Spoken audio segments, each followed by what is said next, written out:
नमस्कार, प्रभा साक्षी के संसद डायरी में आपका स्वागत है। आपके साथ मैं हूं अंकित सिंह।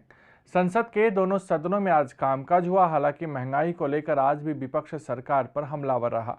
इन सब के बीच राज्यसभा में अमित शाह ने दंड प्रक्रिया शिनाख्त विधेयक 2022 को पेश करते हुए कहा कि यह अत्यंत महत्वपूर्ण विधेयक है, जिसका उद्देश्य 100 साल पुराने विधेयक में आज की परिस्थिति के अनुरूप परिवर्तित औद्योगिकी का समावेश करना तथा दोष सिद्धि के प्रमाण को पुख्ता करना है। वहीं विपक्ष ने इसके विरोध में अपनी दलील दी है। संसद ने त्रिपुरा राज्य से संबंधित संविधान अनुसूचित जनजाति आदेश संशोधन विधेयक 2022 को मंजूरी दे दी है। राज्यसभा ने इस विधेयक को चर्चा के बाद ध्वनिमत से पारित कर दिया। लोकसभा इसे पहले ही पारित कर चुकी है। लेकिन आज संसद की सबसे बड़ी खबर यूक्रेन संकट को लेकर रही। दरअसल यूक्रेन संकट पर हुई चर्चा का जवाब देते हुए विदेश मंत्री एस जयशंकर ने कहा कि भारत रूस यूक्रेन संघर्ष के पूरी तरह से खिलाफ है और तत्काल हिंसा समाप्त करने के पक्ष में है। वही इस मुद्दे पर यदि उसने कोई पक्ष चुना है तो वह शांति का पक्ष है। उन्होंने कहा कि हमारा मानना है कि खून बहाकर और मासूमों की जान की कीमत पर कोई समाधान नहीं निकाला जा सकता। संवाद और कूटनीति किसी भी विवाद का सही समाधान है। अब हम आपको लोकसभा की कार्यवाही बता रहे हैं। संचार मंत्री अश्विनी वैष्णव ने लोकसभा में कहा कि स्वदेशी 4G आधारित दूरसंचार नेटवर्क पूरे भारत में लागू किया जाएगा और BSNL देश भर में करीब 1.12 लाख टावर स्थापित करने की योजना बना रहा है। लोकसभा में कुछ सदस्यों ने कोविड-19 के हथकरघा क्षेत्र पर पड़े प्रभावों की जानकारी मांगी और सरकार ने कहा कि महामारी का हथकरघा क्षेत्र पर बड़े प्रभाव का आकलन करने के लिए कोई विशेष अध्ययन नहीं किया गया है।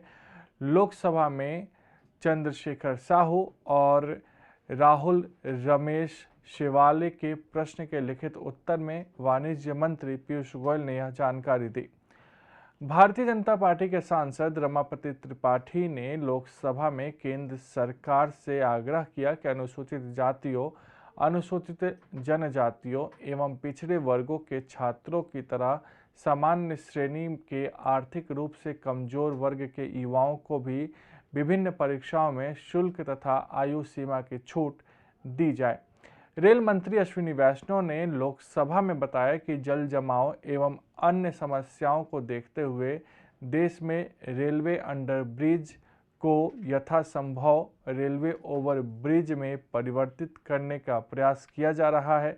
लोकसभा में प्रश्नकाल के दौरान दुलारचंद गोस्वामी, उदय प्रताप सिंह ने इस विषय पर पूरक प्रश्न पूछते हुए देश भर के रेलवे अंडरब्रिज में जल जमाव की समस्या को उठाया और सरकार से इस पर गंभीरता से ध्यान देने की मांग की।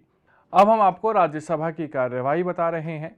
राज्यसभा में कांग्रेस सहित विभिन्न विपक्षी दलों ने ब्रिटिशकालीन बंदी शिनाख्त अधिनियम की जगह केंद्र सरकार द्वारा लाए गए विधेयक को अस्पष्ट तथा मौलिक अधिकारों एवं मानवाधिकारों का उल्लंघन करार देते हुए इसे प्रवर समिति अथवा स्थायी समिति में भेजने की मांग की।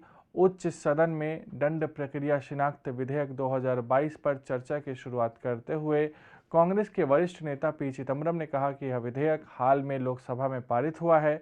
वहां लगभग सभी विपक्षी दलों ने इसे प्रवर समिति या स्थायी समिति में भेजने की मांग की थी, लेकिन फिर भी इस विधेयक को वहां पारित कर दिया गया। सरकार ने बुधवार को संसद में बताया कि अत्याचार के कारण घाटी छोड़ने वाले कश्मीरी पंडितों में से 610 लोगों की संपत्ति उन्हें वापस की गई है और अन्य ऐसे लोगों की संपत्ति लौटाने के लिए वह प्रयासरत है। केंद्रीय गृह राज्य मंत्री नित्यानंद राय ने बुधवार को राज्यसभा में प्रश्नकाल के दौरान पूरक सवालों के जवाब में यह जानकारी दी। मुख्य विपक्षी दल कांग्रेस ने बुधवार को देश में अल्पसंख्यकों के खिलाफ घृणापूर्ण भाषण के बढ़ते मामलों का मुद्दा राज्यसभा में उठाया।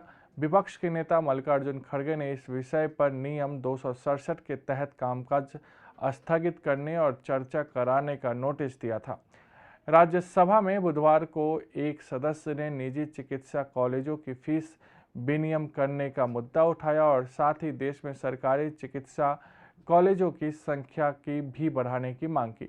राज्यसभा में शून्यकाल के दौरान इस मुद्दे को उठाते हुए कांग्रेस के जयराम रमेश ने कहा कि देश के सभी चिकित्सा संस्थानों में से सिर्फ 53% कॉलेज ही सरकारी हैं, जबकि शेष 47% निजी हैं और इनकी संख्या में पिछले कुछ सालों में बढ़ोतरी हुई है। सरकार ने बुधवार को संसद में बताया कि हाथ से मैला ढोने के कारण किसी व्यक्ति की मृत्यु होने की कोई रिपोर्ट नहीं है, लेकिन पिछले 3 साल के दौरान सीवर और सेप्टिक टैंकों की सफाई करते समय हुई दुर्घटनाओं के कारण 161 लोगों की मौत हो गई है। सामाजिक न्याय एवं अधिकारिता मंत्री वीरेंद्र कुमार ने राज्यसभा को पूरक सवालों के जवाब में यह जानकारी दी। तो ये था आज का संसद डायरी कार्यक्रम। प्रभा साक्षी पर बने रहिए और देखते रहिए देश दुनिया की बड़ी खबरें।